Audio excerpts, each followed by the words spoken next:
Okay, so shall we start right now? Mhm. Okay, so very good morning, and it's very nice to see you all, and thank you very much for participating this course, this class.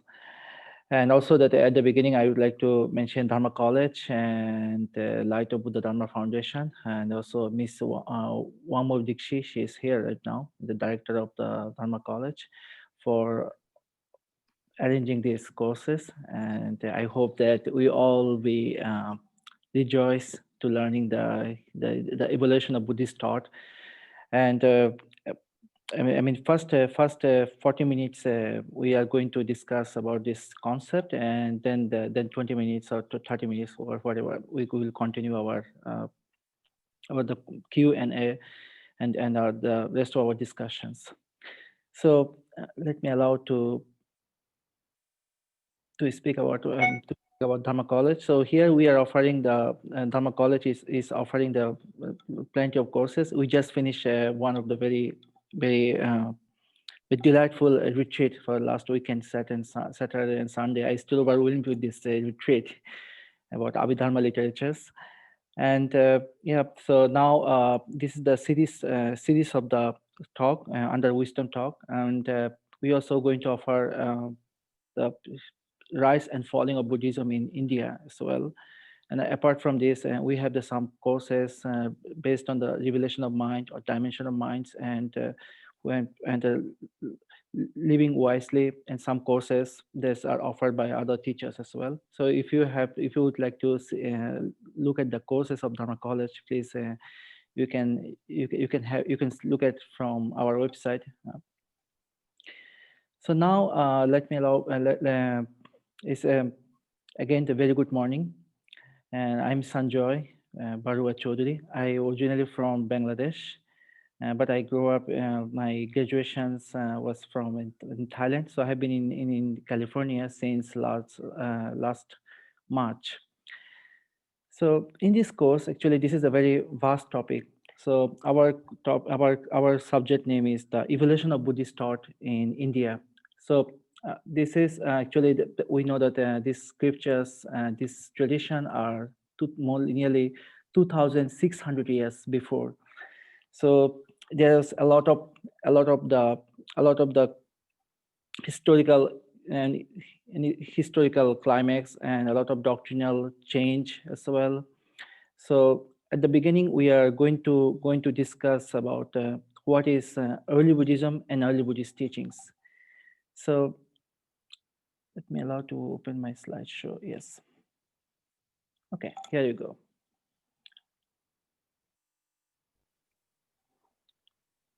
Okay. So in our through our 6 classes, we cover we discuss about early Buddhism and early Buddhist teachings. So these teachings are actually a vast topic. So now, we are going to describe about the Buddhist teachings in terms of early Buddhist scriptures. And we also discuss about how the Buddhist schools evolved and developments of the Buddhist schools, such as Theravada and Mahayana. But it will come. We discuss in later on our classes. So at the beginning, like initially, I like to provide you some insight about that. What is the early Buddhism or early Buddhist teachings as well?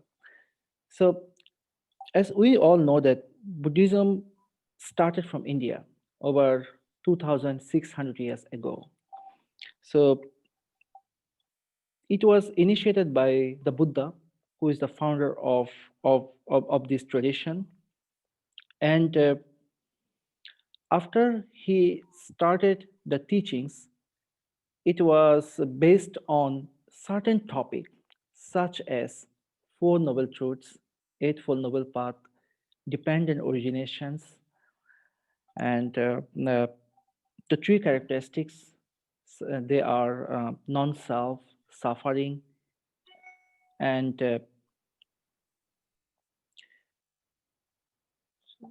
anatta, and the non-soul. And also that the teaching also based on they discuss about the 5 aggregates very vast, widely. So early Buddhism we categorized from the historical Buddha's time to until the second Buddhist council. So we'll discuss this thing later on. But initially, I just give this definition that the term early Buddhism refers to pre-sectarian Buddhism, which refers to the teachings and monastic organization and structure founded by Gautama Buddha. So in this, at the beginning time, the teaching was stay with the certain concept. It did not go to the more analytical study of the mind.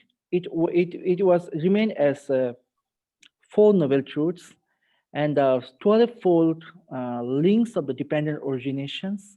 So those kind of ideas are widely discussed.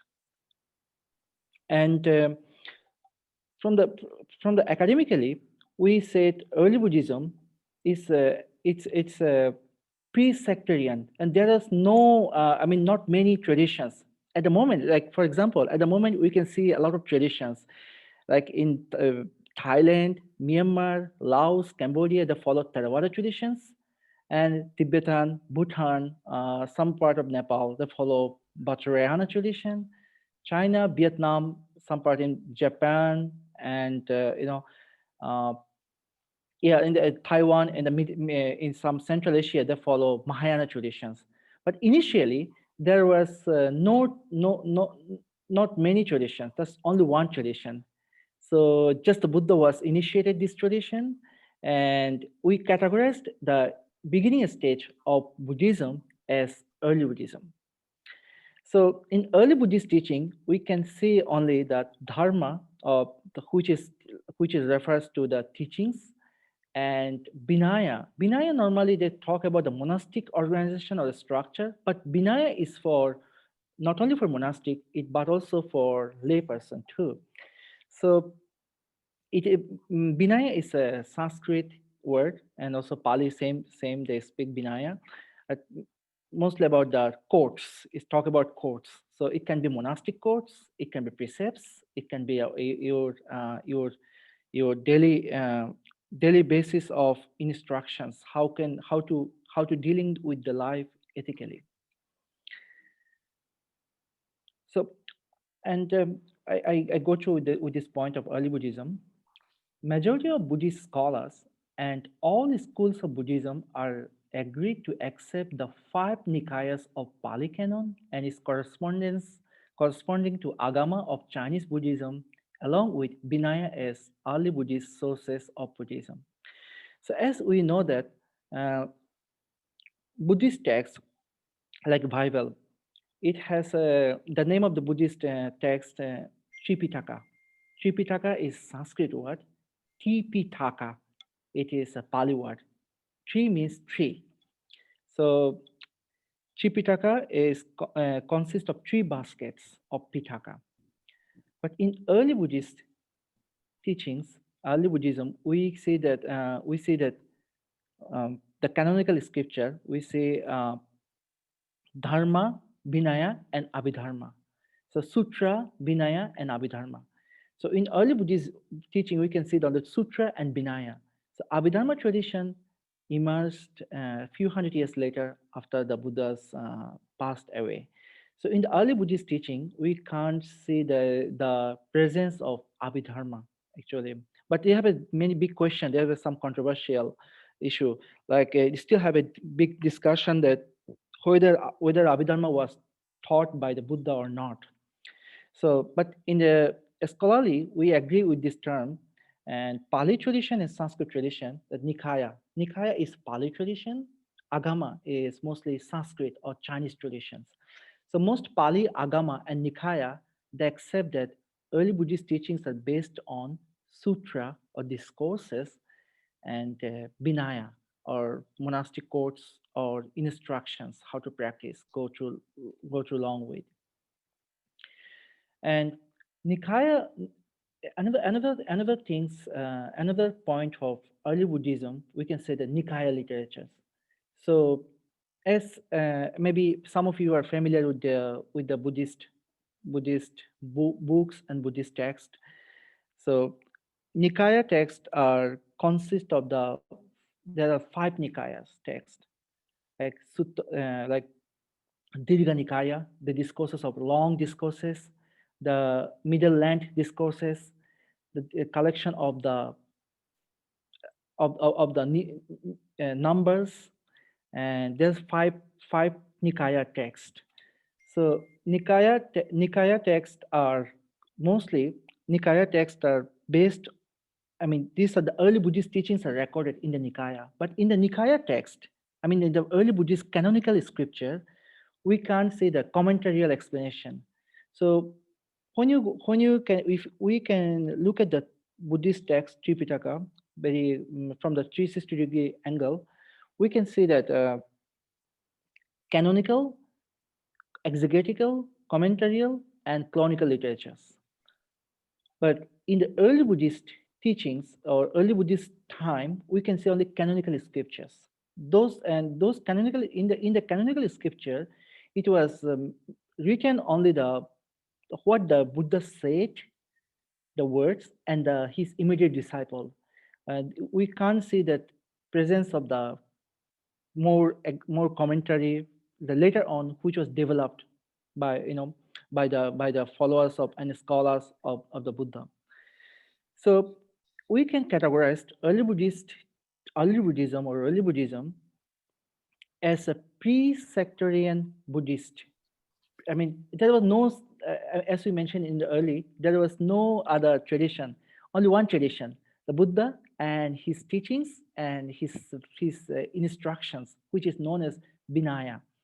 So early Buddhism we can categorize we can categorize as pre-sectarian Buddhism, and here we can see the Vinaya or Vinaya Pitaka. There are three texts, and the baskets of discourses of sutra. There are five texts from five Nikayas. And now, I mean, I just our objective to speak to you about early Buddhism, that we don't want to be mislead the teachings, later on in the earlier teachings. So in this course, we discuss about the early Buddhist teachings only, and we like to be provide you that a clear idea how the Buddhist teaching was established and which was the key concept the teaching evolved throughout the India. So now we need to I would like to give a little insight. Who are the Buddha actually? So as we know that Buddha is not his name exactly. The term Buddha is came from Wu or Bhut, which means wise or wisdom. Or in Indian time, we can say that the awakening one. Or sometimes we say that in translation we mention the enlightened one. But the Buddha, he he was I mean his name was Siddhartha. So Prince Siddhartha, he became Buddha.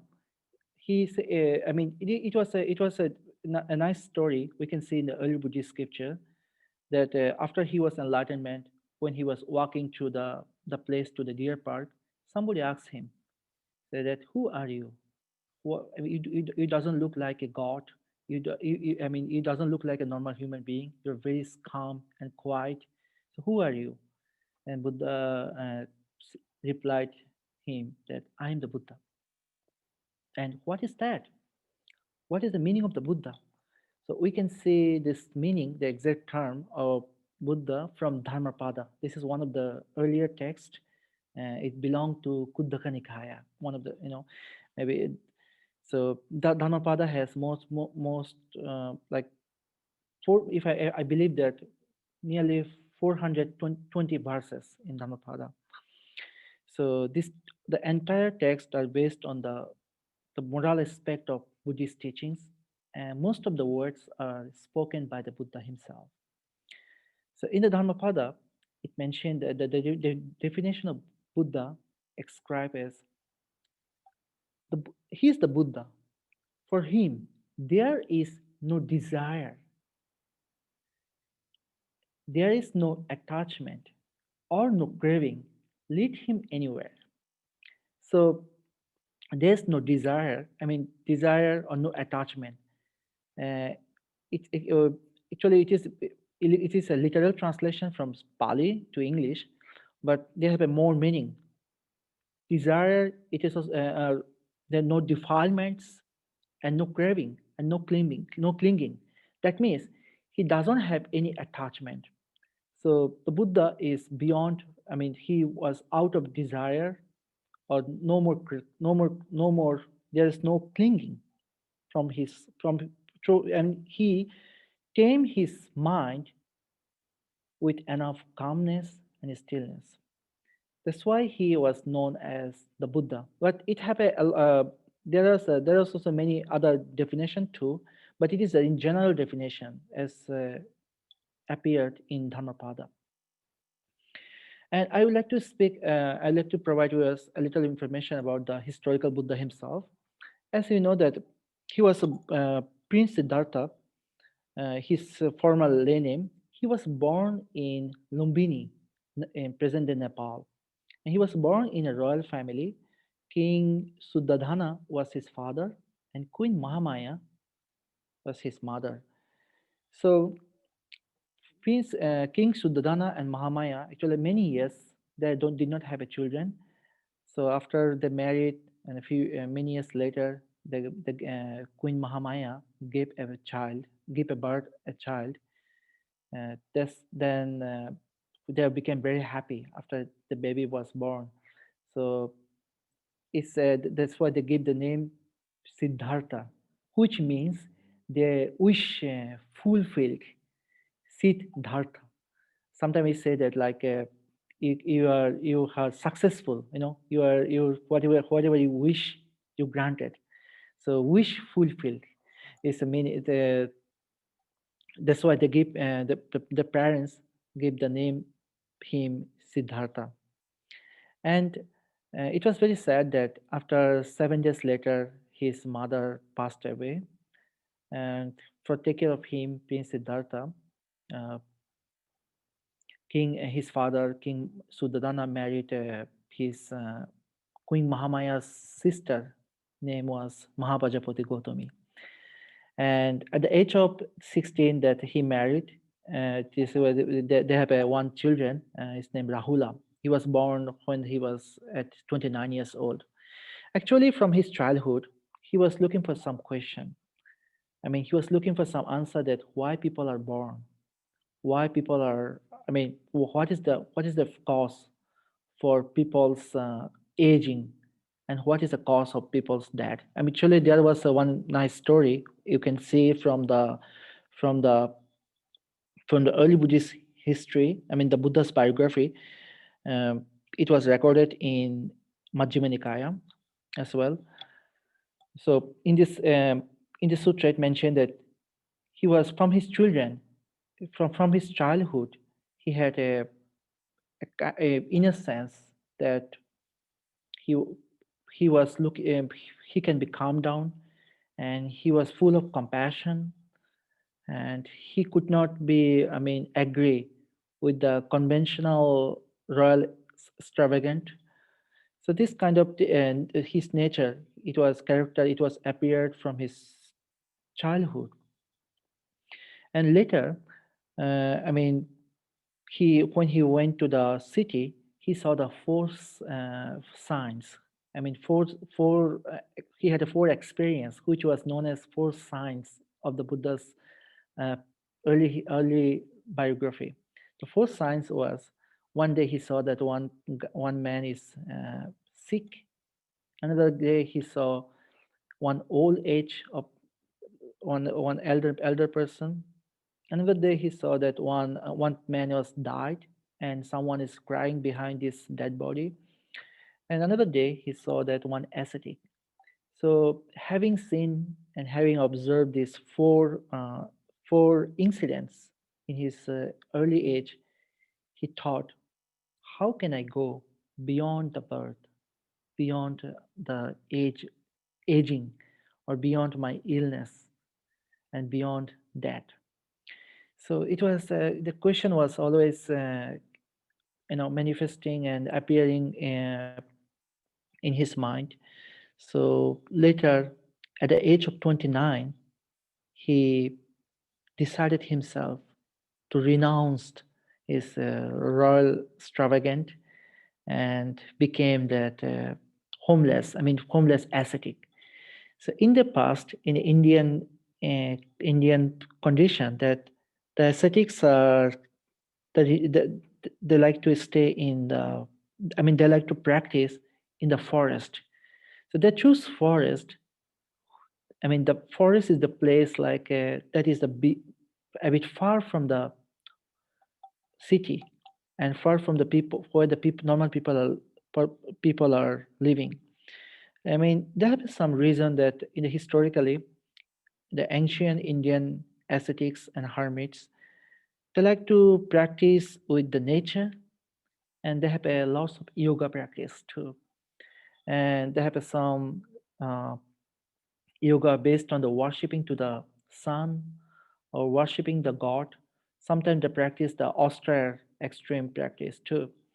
And they like some people that believe that some yogi or some ascetic they believe that through the body, through the extreme level of practice, they can release their suffering. And so in the earlier stage, Prince Siddhartha went through this kind of practice for 6 years. So he was very enthusiastic through his to his practice, and after he renounced his home house, he went into the to the many different practice, and he met many teachers too. So all the teachers offered him the practice of austere yoga, and those are a bit hard practice. And at the, at the meantime, he stopped eating foods, and his body was his body was choked, and his skeleton was appeared. It was so hard practice. And 6 years later, one day he realized that no, he went to the very far way, and his mind became very weak from his hard practice. Then he realized that he need to follow neither extremism or nor non-extremism. Then he went to the middle way, and he avoided the self mortifications, and he and he also avoided the self gratification too. So through his practice of middle way, he realized that this should be the path. Then he found his truth. So the truth is known as the Four Noble Truths. So we will be discuss this thing later. So this is just a brief biography of the historical Buddha. And as we discussed that in the beginning, that what is the early Buddhist teachings? So early Buddhist teachings are based on the Four Noble Truths, Eightfold Noble Path, the dependent originations, and karma or rebirth, and three universal characteristics such as that anicca, dukkha, or anatta, that means impermanence, suffering, and the truth of non-self. And Buddha also provide the idea what is the nirvana. So and also discuss about the five aggregates and the four foundation of mindfulness too. So this is for mostly about the meditation part. So now, at this point, before I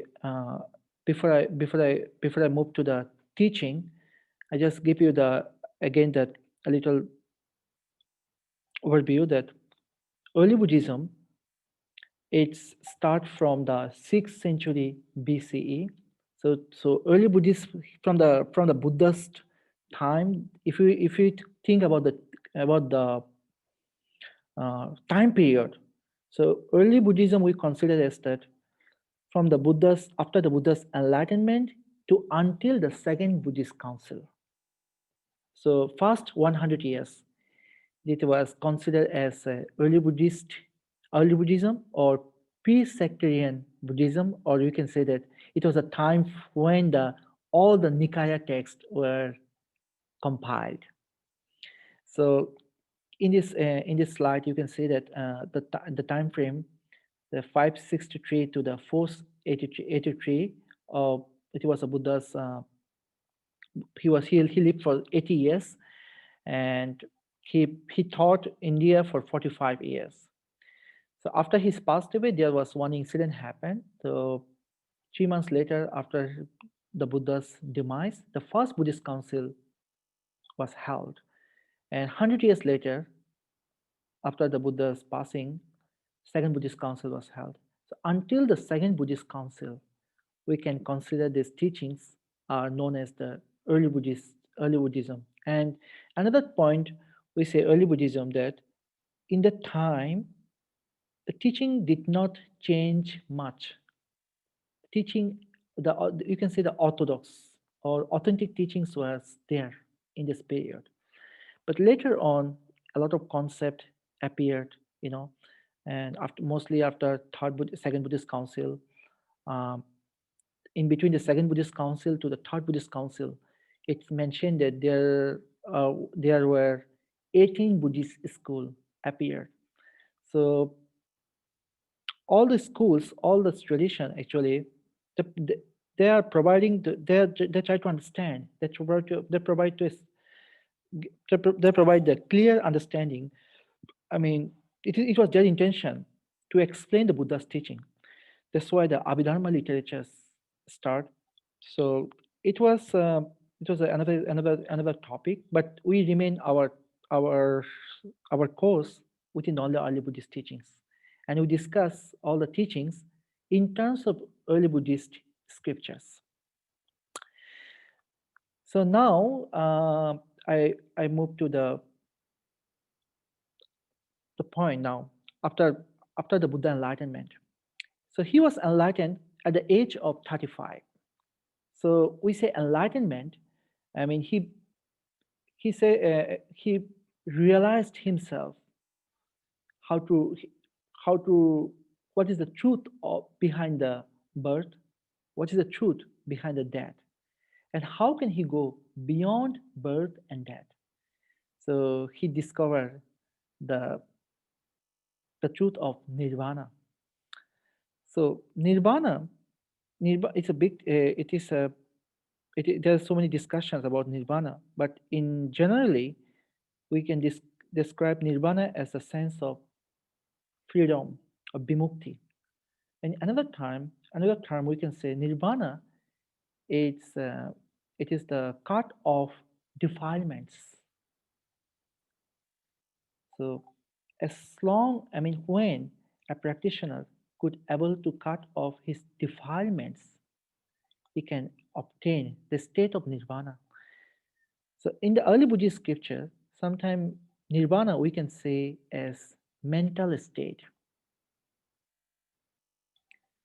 Maybe if you go for retreat, for meditation retreat, you can heard this term that when the meditation teacher always say that right here, right now.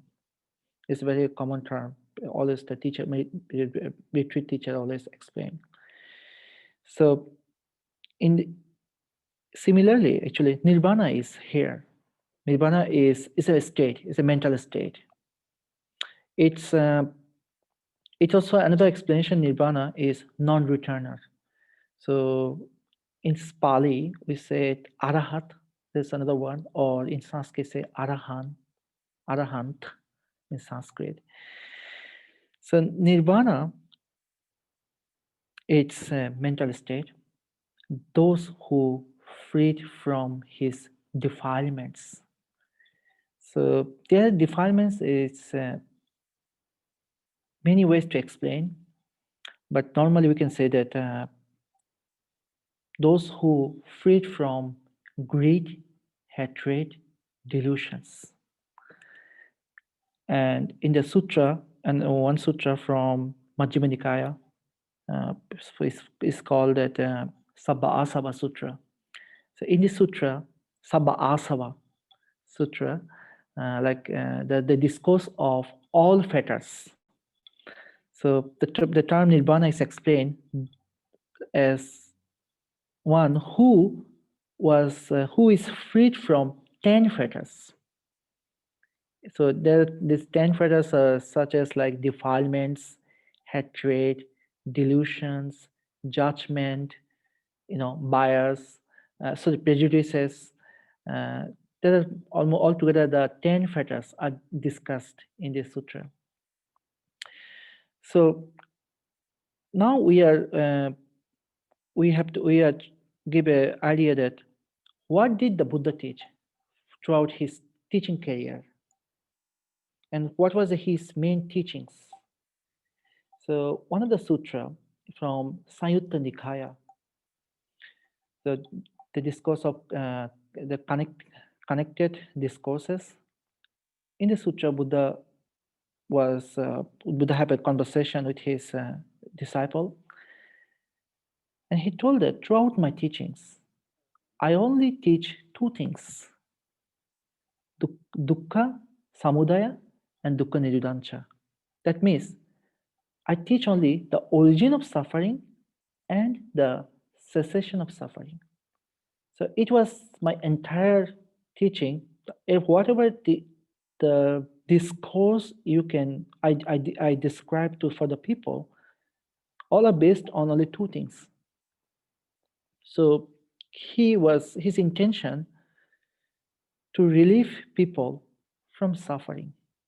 At the same time, he also showed the path how to release from this suffering. So the origin of suffering should be discovered. So without discovering the origin of suffering, there's no way to eradicate the root, the suffering. So this teaching is a it is explained in the Four Noble Truths. And there's another common questions, common dialogue in the Buddhist country. They discussed that mostly the monks explain to their devotees what did the Buddha realized from his practice. So the answer is that the Buddha realized Four Noble Truths. So Four Noble Truths is the key teachings of of of, of his entire life, and he since he did not he actually praised the Buddha praised in several times in different discourses about about the what is it why the Four Noble Truths are very important for his life.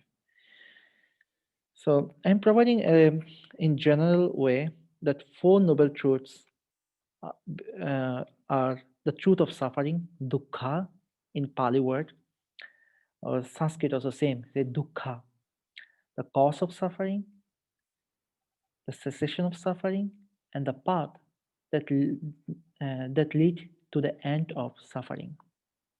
So the first two, number one and number two, you can see that is talk about the problem and cause. So I mean, the whole teachings are, you can see that the term dukkha or suffering. So I mean, even you see this categorization like suffering, suffering, suffering. I mean, every time you say the truth of suffering, the cause of suffering, the cessation of suffering. So every time you can see the suffering, every time related to the dukkha. So there's two things. First two is the problem, and it's mentioned about this cause. And next three and four, it explain about the path. It show that how can you get release from the suffering. So suffering should be understood. Now this is a big discussion that what is suffering exactly, and what is the dukkha in terms of the Buddhist concept. So Suffering, we can be translated as dissatisfactions, unease, or stress. Walpole Rahula, one of the scholars who wrote a book, what the Buddha thought. The text was written in the 60s, I believe. So in this text, he mentioned that it's very difficult. Dukkha should be translated into English. That for absolutely, I mean, so dukkha is dukkha. Actually, dukkha is suffering, but there's so many suffering. Like in the daily life, many people are happy, stress, that is also suffering, or depression, this is also suffering, wanting something, what he did not get it, that is also suffering. So there are so many way, I mean, so many things we can categorize under the term of suffering or dukkha. From the Buddhist literatures, I mean, early Buddhist text regarding to the Dharma Chakra Pravartana Sutra, the first discourse of the Buddha, the discourse name that the discourse of the Dharma Chakra Pravartana Sutra, the wheel of the Dharma. So in this sutra, in this discourse, it is recorded in the Samyutta Nikaya. The Buddha provided 8 types of suffering in general. He said, birth is suffering. So since someone birth, they have to go through the many things. So of course that after we born, that we are taken care by our parents in generally, and go to school, and after finishing with school we are looking for work, and so have a family life, and also that later on we go to the aging. So since we born, we need to go through them a lot of matters, but it doesn't mean that, I mean, we have to be cynical, or you have to be the pessimistic about our birth, I mean, about the suffering. I mean, this is the reality. Accepting suffering as suffering, this is the wisdom. So that's the reality. That is, we discuss this term later, but we just give you the I just providing the idea what the Buddha said from the early Buddhist teaching. So in the early Buddhist scripture, it mentioned 8 types of suffering. So these are: birth is suffering, aging is suffering, illness also suffering, death obviously is a painful. So I mean, uh, someone lost their beloved one, it was suffering too. So it is I mean, through that, is absolutely that people, no one like to be die, but accepting, we have to be accept the reality of the death. So when we think about the death, one day we need to leave this beautiful world. So this is suffering. And associating with what is depressing, that is suffering. That someone doesn't like to do this work, but he needs to follow this work regarding to the condition. Yes, this is the dissatisfaction. So dissatisfaction calls for mental stress too. And then separation from what is pleasing. Sometimes, like is in general example, like we like to go to the most of us maybe like to go to the beach. So walking along the big beach or along the seaside is beautiful. But yeah, so tomorrow I need to work. So I have to come back from the beach. So it's suffering actually, separation from I like to I like to walk, I like to take a bath in the ocean, but well, I can't be here for a long time. It's I need to be leave because I have a job to do. So separation from what I like to do this is suffering. And another part is most of people we are enduring, like not getting what is wanting. Sometimes like so we have many things to do, like I mean, we're experiencing during this period, like when we are quarantine time. So during that time, like we really like to go outside, we like to walk, or we like to travel. And yeah, so many of us that we have to be stuck, we need to stay in the room for quarantine for many months. So exactly like what do you want? Actually, you can't do that. Of course, this is the displeasing. So this is the suffering too. And another term, the last one, the eight, clinging to the five aggregates. So this is a big topic to discuss actually. So five aggregates based on your the five sense doors or six, you know. So I was like, for example, like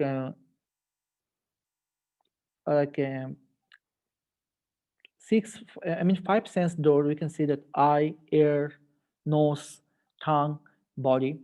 So like tongue. So tongue we taste. So I someone like to be maybe like to eat spicy food. So spicy food bring the good taste from you from this. So I mean, of course, every day he can't get this spicy food. So he's you know, so it's a taste is there. So this taste produce. I mean, since he can't get this taste for every day, it produces suffering and dissatisfaction for him every time. So of course that it's mostly five aggregates is talk about the clinging to this attachment. This all the attached to the some sort of the ideas and good views or good music. But attachment, it causes for suffering. So in generally, that early Buddhist scriptures talk about 8 types of suffering. So these are the thing that uh, Buddha explained in Buddha talked in his very first discourses, which is recorded in the Samyutta Nikaya. So, and another thing, like it is just in brief idea,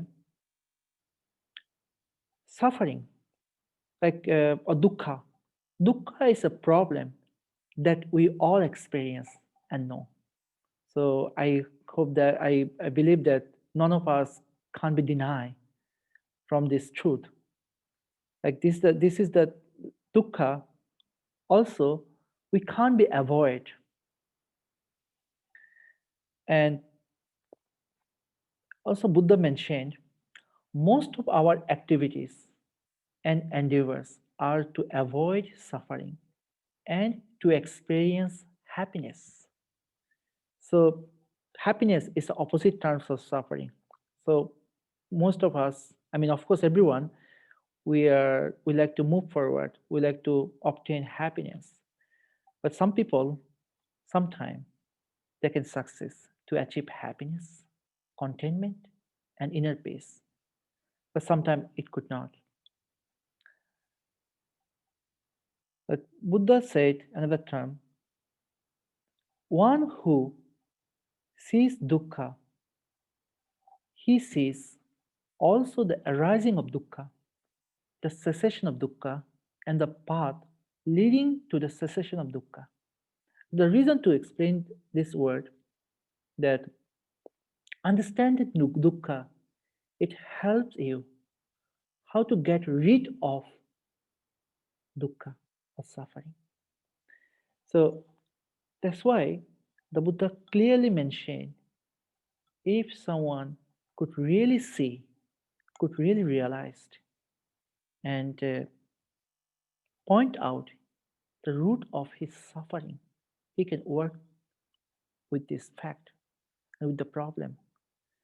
So it's something like it's like our daily basis, our uh, daily problem. So I mean, for some time we are enduring with through the some kind of problem in our daily life. So when you know the reason of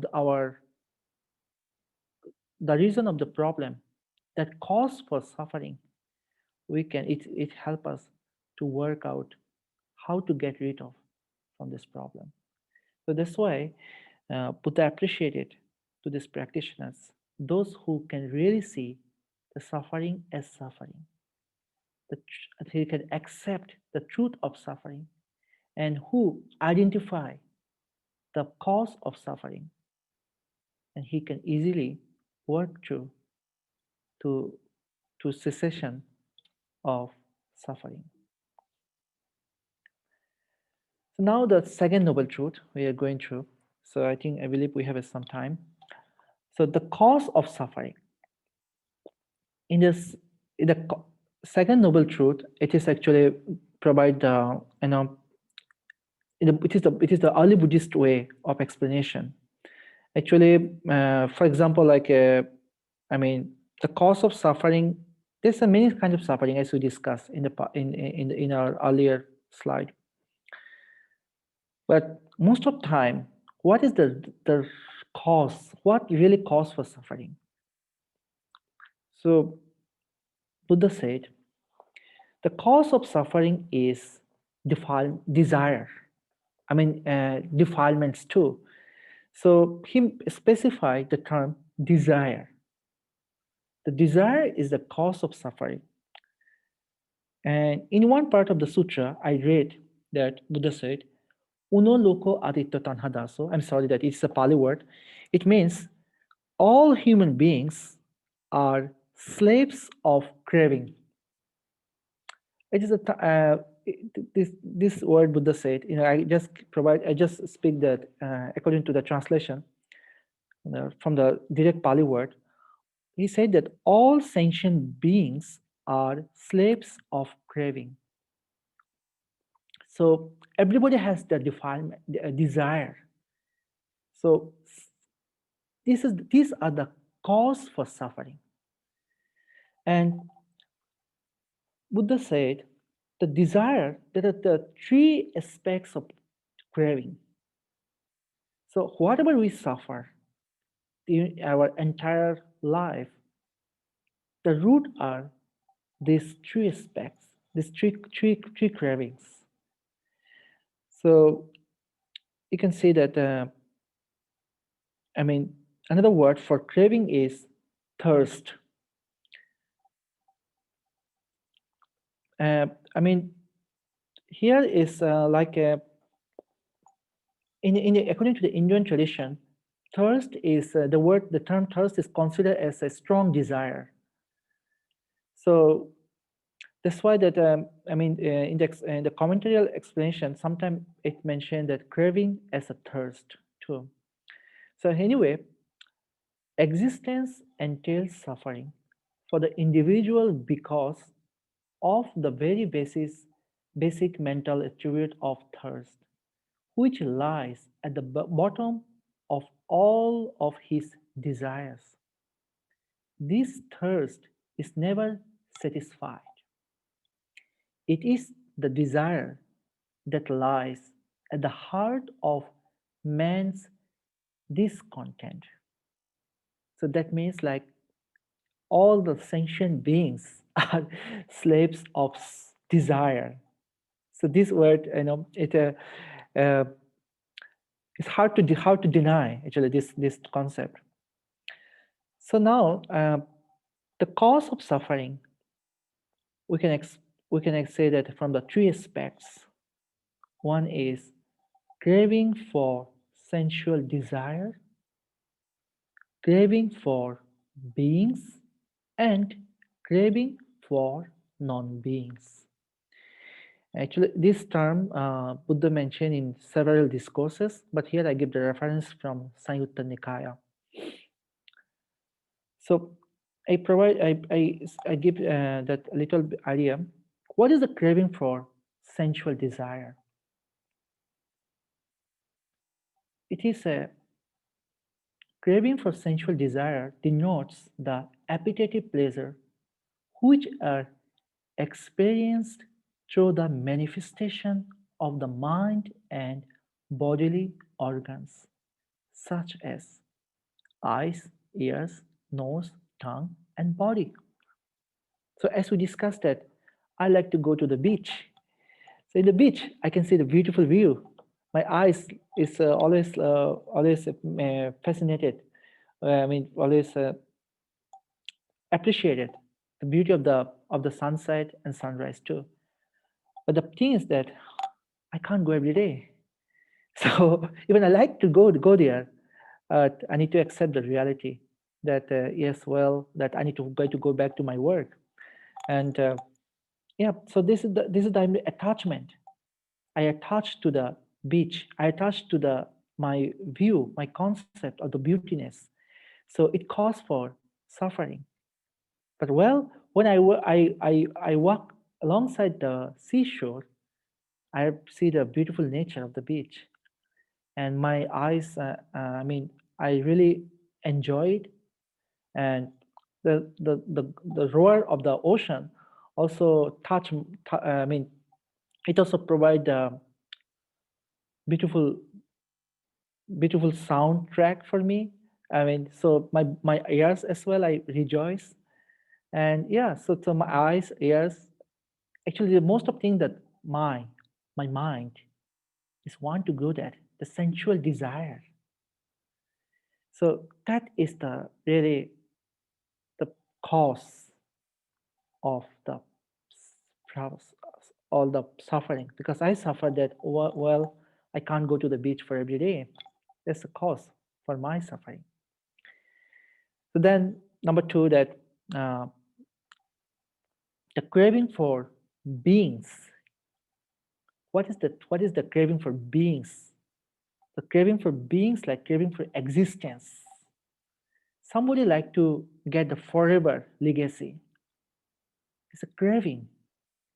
Like we have to accept the idea is that all phenomena are impermanence. So it's a craving for existence. I mean, some people, maybe some political leader too, they like to stay the throne. I mean, stay the monarchy or stay with the power for forever. It's cause for big suffering. It's a craving for being. It's a wanting. I mean, it is a manifestation of the greed and desire. It's a wanting and wanting and wanting. Sometimes some people, they also most of time actually, like many business sector, the people they want is for being. It's endless desire. So it's a cause for suffering. And another term, it's quite interesting, craving for non-being. So craving for non-being, maybe we can say that this is the kind of the uh, suffering too, in terms of the from the ultimate aspect of Buddhist term. Sometimes craving for non-being, it also like provide you the detachment too. But we should be Buddha provide this idea that to establish the concept of middle way. So craving for non-being, like nirvana is a very positive things, positive positive state of the mind, and we can be. I mean, the goal of Buddhist practitioner is to obtain nirvana, but nirvana is a detachment. The craving for nirvana, if do the something, follow the wrong path, wrong way, without wisdom, that really cause for suffering too. So we need to be Buddhist term. I mean, here, Buddha's another idea to emphasize the practice of wisdom too. So now we have done that first two, the suffering and the cause of suffering. Now we go to number three, the cessation of suffering. So what is a cessation of suffering in Buddhist term? We explain as nirvana or nibbana. Nibbana is a Pali word. Nirvana is Sanskrit word. So ni means this. The root is a ni. It means that extinction. Nirvana, sometimes we translate as emancipation or freedom. And another term in Pali, we say bimukti, or Sanskrit, we say bimukti. So nirvana, you can say that emancipation. So as we discussed that in the earlier that a bit, Nirvana, I mean the freedom, it could be acquired through the emancipation, through the your understanding. We should say the right understanding. So panya bimukti. As long as we are not clear with the concept, we go through, we research about that. So through clearing our concept, clearing our ignorance, we can see the ease in our mind. That is freedom. That is the inner rapture too. We can see our more happiness. So emancipation through understanding provide you more happiness too. Panya bimukti, as we say that in Pali word. And another one, chetu bimukti. That things we translate as emancipation of the mind. So by mentally, as we discussed that in the past, nirvana is the state of the mind. So people, as long as we hold something, it's cause for attachment and cause for craving. I mean, it is a craving, holding something. So experience freedom, hold on to nothing. So freedom acquired without, attachment. So there's no detachment, no attachment in the state of the mind, a state of the nirvana too. So this is the nirvana is the mental state that provides that more ease and peaceful and happiness as well. So Buddha, another part in the with the reflection of the cessation of suffering, the Buddha said that the reminderless fading and cessation, renunciation. That means like if they have a mind for mind for let go, or mind for detachment, relinquishment, and release, and also letting go of that very craving. So as we discussed, so it is the emancipation of, relinquishment of all cravings. Have to have this heart of letting go, and renunciation is quite a very important part. So renunciation helps the mind of generosity, also that mind of the like not holding on not holding on anger, hatred, delusion, or not holding on a materialistic matter that can help to release the suffering. So another things that Buddha always mentioned in the early Buddhist scriptures, I mean, it said that santuti param dhanam. That means that satisfaction is your best wealth. I just translate from the Pali canon. So that means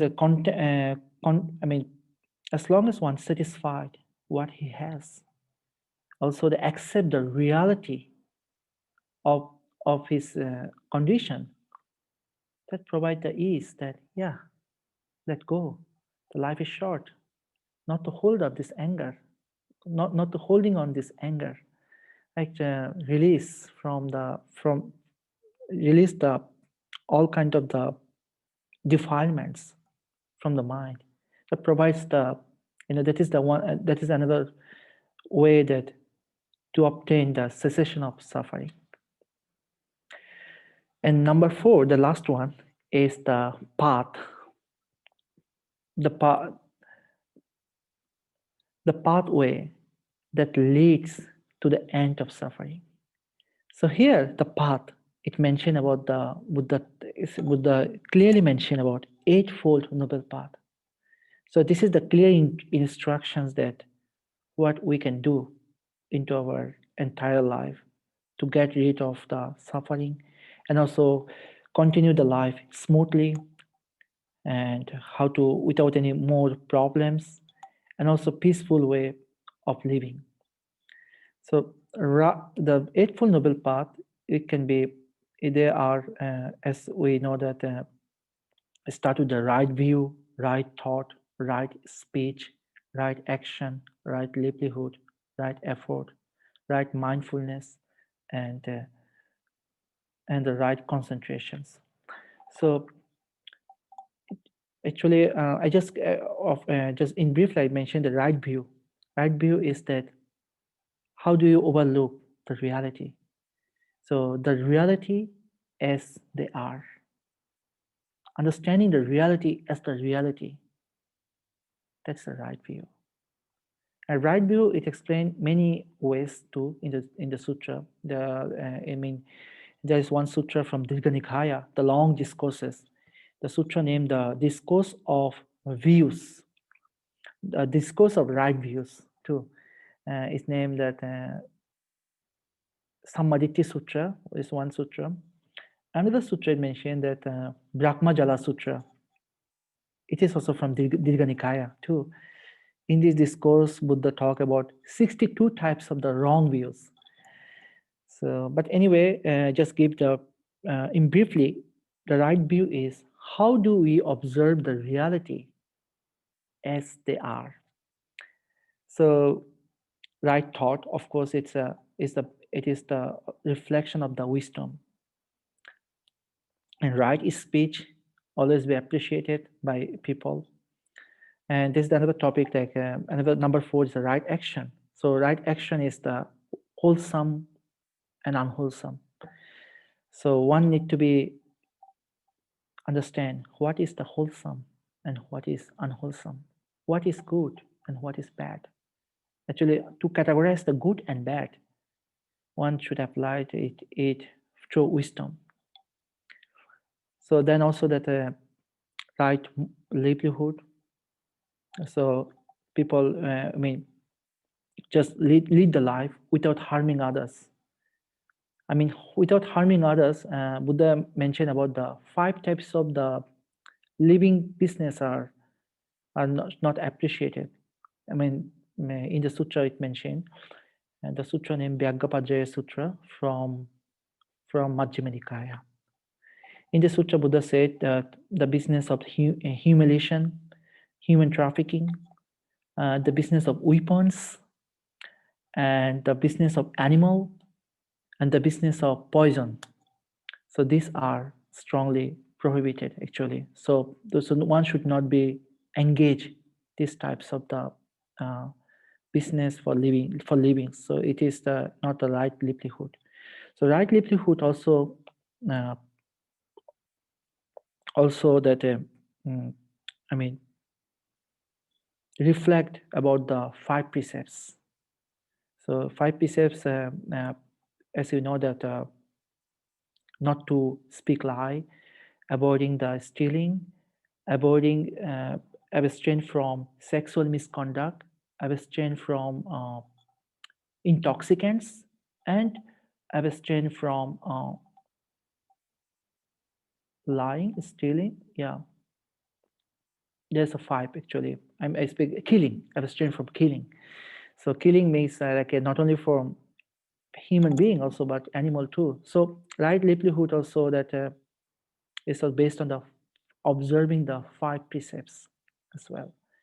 And right effort, that's another big important part. Like uh, one need to understand that I'm offering my energy, my time, whether it is right or wrong. Actually, to one need to apply the every single matter by wisdom, by observing his uh, his mind to realize that what is right and what is wrong. And number 7, right mindfulness and right concentration. So these are based on the right awareness and memory too, good memory. So these things are the basically that I mean in the brief the Buddha discussed in his Four Noble Truths. So these Four Noble Truths are considered as the early Buddhist teachings, which is one of the key teachings of the entire I mean Buddhist teachings. So its Eightfold Noble Path are as I in this slide it mentioned that categorized into 3 like sila, samadhi, panya. Like Sila means morality, samadhi means mental discipline or concentration, and panya, that means wisdom. So wisdom, morality, and mental discipline. So this Eightfold Noble Path we categorize into three. So these are the moral aspect too. We can say that what is the moral teachings from what way the life should be led in terms of Buddhist teaching. The answer is the straightforward answer is the Eightfold Noble Path. So I hope that I am now the ending point. I, the is the how the Buddha appreciate the Four Noble Truths. So actually, he it is the his first sermon. I mean, after he became enlightenment, he he appreciate what he realized from his practice, and he appreciate the knowledge of his Four Noble Truth too. So and in his last discourse, just before he passed away, it mentioned that Mahaparinirvana Sutra, the discourse of Buddha's passing away from Dirgha Nikaya, the long discourses. So in this discourse, Buddha said, in my entire teachings, it provides the people the guidelines and instructions. The instructions about how to lead the life accordingly in regards to the dharma. Dharma, another term you can say that dharma is moral instructions too. Another meaning for dharma. So I provide the dharma, it is the moral instructions, and vinaya is the rules that help you to understand what is right and what is wrong. So as long as the Buddha endured this long course of birth and death for many lives until he obtained the realization of the Four Noble Truths. So this is his reflection. So he would appreciate that the truth of the knowledge of the Four Noble Truths, and he mentioned it is the key teachings that help him to go beyond the birth and death, to make his to obtain the mind at ease, inner rapture, and clear of understanding, and also show the people the path how to lead the life according to the dharma. So these are the essence of the four noble truths. So I think I have done that, and now the time that please any questions, any discussions, we are welcome.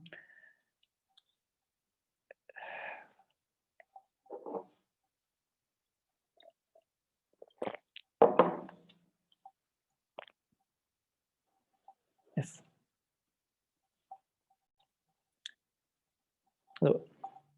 So at this point, that if we have any inquiry, any questions, and it would be wonderful to know you all too. So please mention your name and where you're from. It will be nice. That then please ask any question. We are welcome.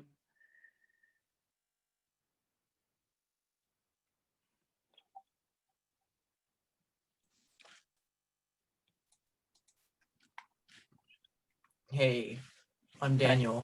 I'm from Hi, Daniel. Texas. Was there a name for Buddhism before it was called Buddhism?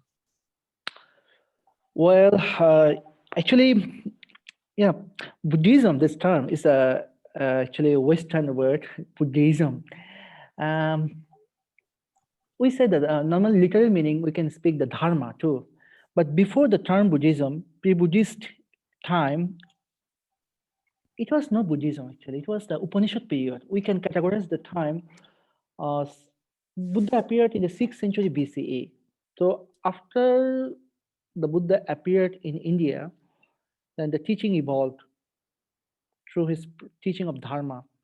And pre-Buddhist time, in Indian historian, they categorized as Upanishad period.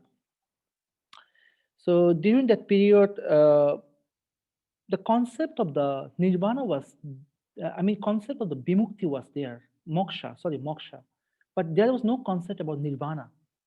So the difference, one of the big key difference between after the Buddha came into India, he introduced the term nirvana.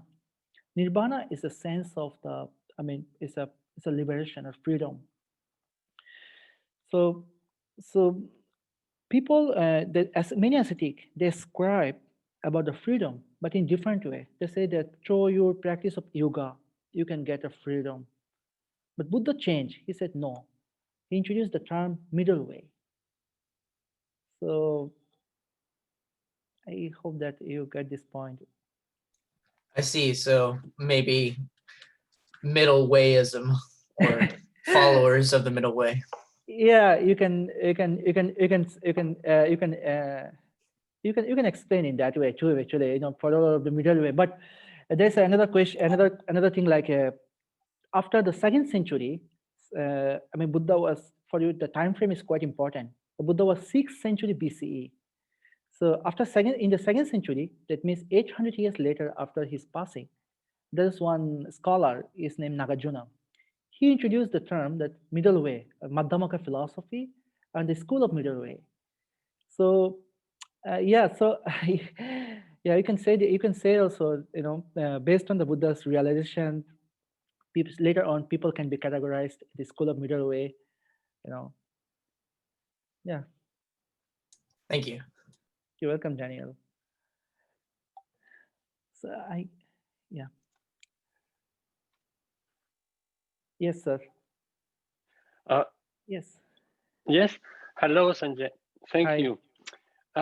Could you explain a little more about the difference between Panavimutti and Cettovimutti, the emancipation through understanding and the emancipation of the mind? Could On you the go mind. into a little bit deeper into that Sure. difference? Sure. Thanks for asking this question. Panya Bimukti. Uh, okay, there's another term. Wisdom is wisdom is purified by morality, and morality is purified by wisdom. It mentioned in the Sutta Nipata, this verse. Wisdom is purified by morality, and morality is purified by wisdom. So actually, Panya Bimukti, it is not only the wisdom, it also based on the morality too. So there is another term in Buddhist scripture mentioned, Suppanya Duppanya. Suppanya means the right wisdom, Duppanya is the wrong wisdom.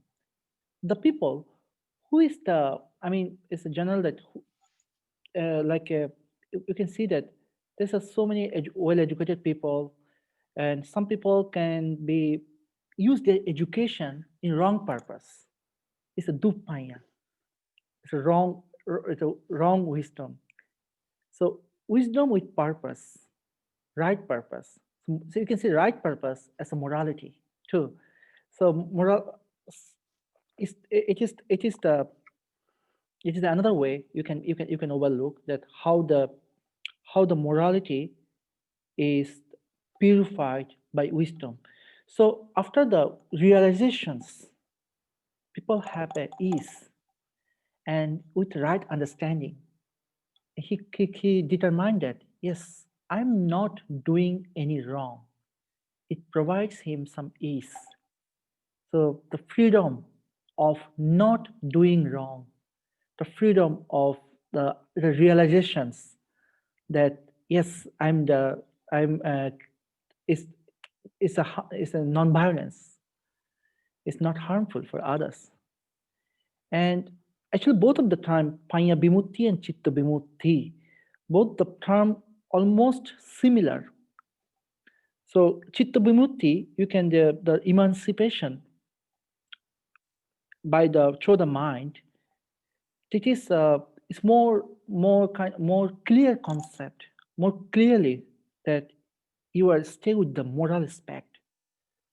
And moral aspect we can see from the framework of Eightfold Noble Path. So I think that from that side, if we can overlook the Eightfold Noble Path and Chitta Vimutti, it is the the Vimutti, Chitta Vimutti. It is the cause. It is a result actually, result of the freedom. I mean, the freedom is a result of the practice. So I think yes. So is it make sense? Yeah. It does. Thank you. Okay. You're welcome. Yes, sir. Alex. Hi. Yes, hello, Enjoy. You spoke a little bit about the early Buddhism and the Theravada school. As I understand it, the Theravada school is the only, it survived since that time, studying mainly the early Buddhist teachings, but are there other schools which did not continue? Could you talk about that a little bit more, please? Okay. Thanks, Alex, for this question. Actually, it is a big topic. We will discuss this thing later on our class too. But I'm providing that brief idea. Yes, Theravada is close to the early Buddhism as well. And Theravada, the Pali tradition, Theravada tradition based on the Pali tradition. So Pali canonical texts are considered as the earlier teachings of the Buddha. In the same way, Sanskrit Agama, also earlier teachings too. So the term Theravada, it came a very later period, mostly in the 5th century. We can say that school, 5th century. So you can see the time frame. The Buddha's time is the 6th century BCE and 5th century CE. That means that the time between this Buddha's time and the 5th century, 1100 years. So this period, a lot of things happen historically, but Theravada, the term, started from mostly from Sri Lanka, actually. After Buddhaghosa arrived to Sri Lanka and compiled the text Visuddhimagga, and he also produced the text of commentarial, a lot of commentarial, Theravada commentary too. I mean, Pali commentary, whatever later on he mentioned as Theravada commentary. So it was a big discussion topic, but Theravada tradition, it was close to the early Buddhist teachings, because Theravada tradition, they accept the Pali canonical text and also the commentarial too. So yeah, and some scholar they mentioned that yes, it is true that Theravada tradition is a reflection of the early Buddhist tradition as well. But the scholarly have a big debate, like how this term appeared, when it happened. And if you know that after the third Buddhist council, there was one concept, it named Vivajjavada concept. The school of Vivajjavada means the doctrine of analysis. The school that analyzed the doctrine. So from the Vivajjavada, Theravada evolved, because Vivajjavada tradition went to Sri Lanka in the 3rd century BCE during the time of Emperor Ashoka. So it was a big change later on. All the teachings all the terms are changing slowly. But yeah, but in our course, we try to stay the whatever doctrinal aspect, like for example, like 4 foundation of mindfulness, dependent origination, we discuss, or nirvana, non-soul. We discuss in terms of early Buddhist scriptures, only canonical texts, not commentary. So we will discuss the one of the class here, the origin and development of Theravada Buddhism too. Yes. Okay, thank you very much. That's Yes. very. Thank you. Hi. Yes, please. Yeah. Hi, thank you very much. My name is Anastasia from Portland, Oregon. Hello. Thank you. My question's about the canons. You mentioned the canons. I'm curious about, since we're studying early Buddhist, I know that there's Chinese canon, Tibetan canon, and I'm curious if you could comment on canons and if there's a early Buddhist canon or what they are and how they're made, just briefly? Thank you. Okay, so yeah, thanks for your question. Actually, I'm sorry that I can't pronounce your name, Anastasia. Uh, Stacy is Stacy. Stacy. Okay.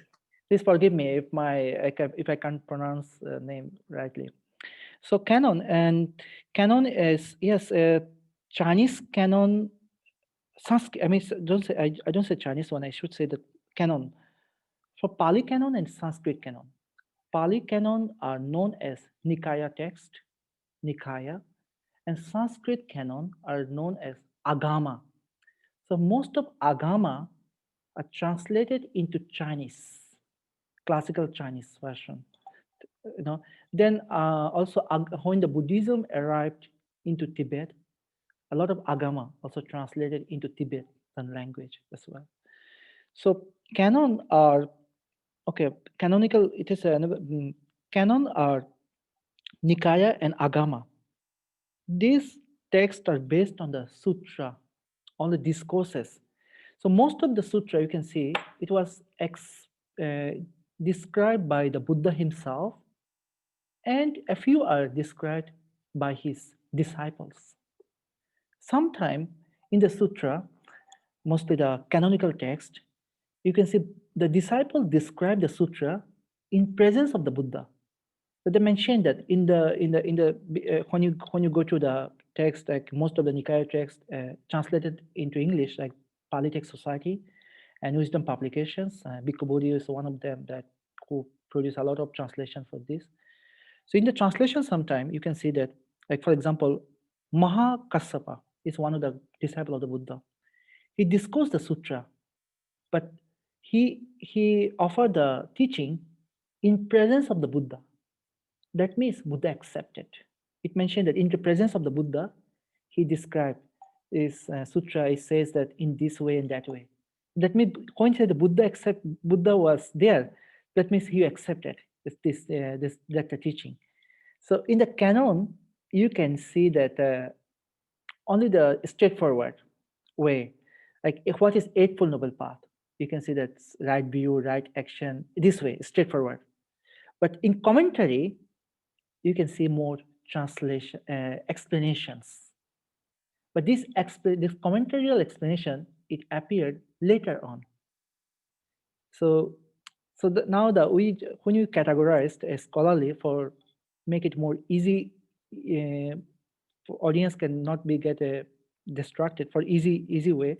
The canonical text, we can see that the sutra in discourses in a straightforward way, and most of canonical texts are, you can see that the Buddha's word, he said it was mentioned by the Buddha himself, and commentary, it was explanation. But of course, there's another question like, how did you know it's from the Buddha? So it can be asked because it's 1,000 years ago. So actually, during the Buddha's time, there was no written tradition. The written transmission appeared is nearly 300 years later after he's passed away. So it was all the oral transmissions. But some disciples and scholars have done a wonderful job during the time of the Buddha and after he is passing away. But some disciples, they took responsibility to hold some teachings. And they took the responsibility means that until they transmit this teaching to another disciple, they will not, they will hold this teaching. It's an oral transmission. So from the Buddha's time and after the Buddha's time, for the next 200 years, the teaching existed in India by oral. This is called there's one term, Bhanaka tradition. Bhanaka tradition. It is Pali word, it's oral transmission. So these are also that another thing you can say like Dirgha Nikaya, the long discourses of the Buddha. So most of Dirgha Nikaya, they appeared, thus I have heard. Ebami Suttam, thus I have heard. So most of the time, Ananda speak, his disciple, thus I have heard. This discourse was going on. So that means that the speak in oral and the transmit disciple to disciple by disciple by disciples. So anyway, so in the canon, I mean, as you asked, that with the canon, we can see that only the straightforward way of explanation on the sutra, some term, and there's not many. I mean, of course, they have a explanation, but what is necessary to explain? And again, I just in briefly, I concluded that in the Nikaya text and the early Buddhist scriptures, all the teachings are related to the Four Noble Truths, Eightfold Noble Path, dependent originations, the five aggregates, the three characteristics of the Buddha, four foundations of mindfulness. So is there any more? I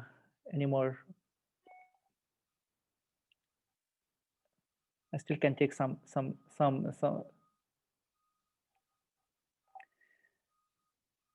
I think Sister Thank Wamo you. is here, maybe, right? You're welcome. Is Sister Wamo is here? Yes, I am. Yeah. Hi, Sanjoy. Thank you so much. I think we are moving forward, and delighted that all of us are on this in this class together. And we look forward to the next class next Monday, the same Zoom link. So that Zoom link won't change. And if there are any questions that come up for you during this week, feel free to ask, and maybe Sanjoy can, respond to it in the next class. But we learned a lot today. It was kind of a very swift way to move from the Buddha to his core teachings. But at least we get an overview of what the Dharma is. And thank you all for participating. And we look forward to seeing you next Monday. Have a wonderful week and stay well. Thank you. Thank you very much. Thank you. See you all next week. Thank you. Thank you. Thank you.